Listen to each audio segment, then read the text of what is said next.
हमने के आज पेपर पत्रिका कहता कि उत्तराखंड पर प्राकृतिक आपदा भक्तगण जानल चाहतन हे प्रभु कि आखिर प्रकृति ह का बताई समझाई हमनी के लोगवा से कौन भइल बापूजी गलती का भइल बाबा चार धाम जात जी।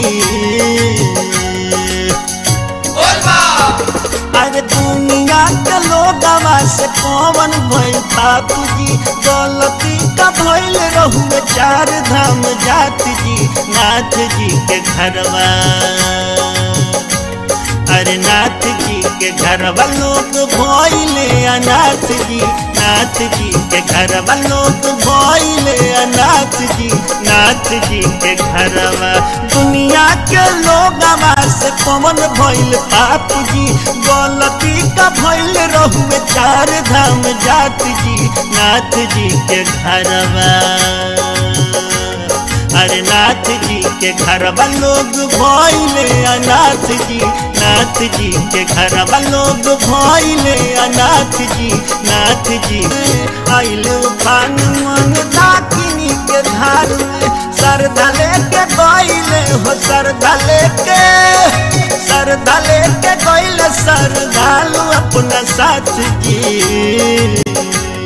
अरे नाथ जी के घरवा लोग भइले अनाथ जी। नाथ जी के घरवा लोग काहे बाय नाथ जी। नाथ जी के घरवा भूखे फसल लोगवा सहारा बद्रीनाथ में बोला भक्तन के लाश ओढ़ला केदारनाथ में के फसल लोगवा सहारा बद्रीनाथ में अपने तू बच गइल अपने तू बच गइल नंदी के साथ जी। अरे नाथ जी के घरवा लोग भइले अनाथ जी। नाथ जी के घरवा लोग भइले अनाथ जी। नाथ तहरा घरवा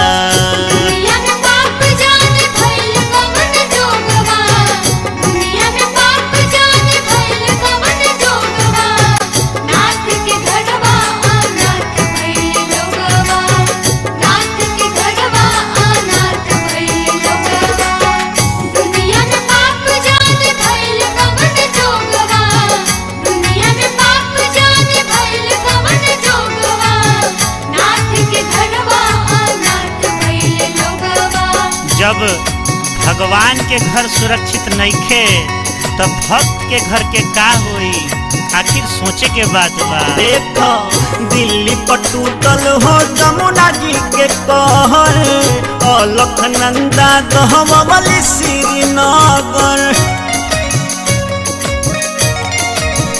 बाबा दिल्ली पर टूटल हो जमुना जी के कहर अलखनंदा गहवली श्रीनगर गौरी कुंड दही गइले गौरी कुंड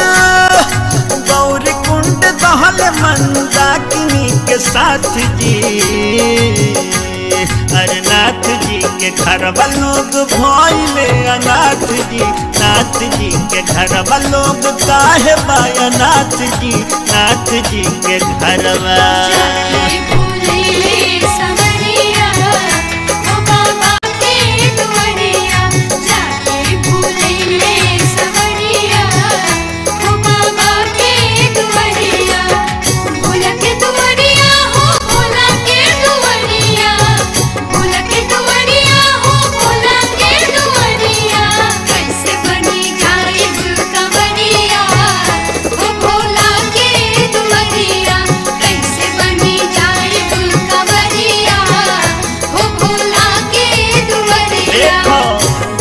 बचावे भगवान के विमानवा भइले शहीद तोहरा दर पे जवानवा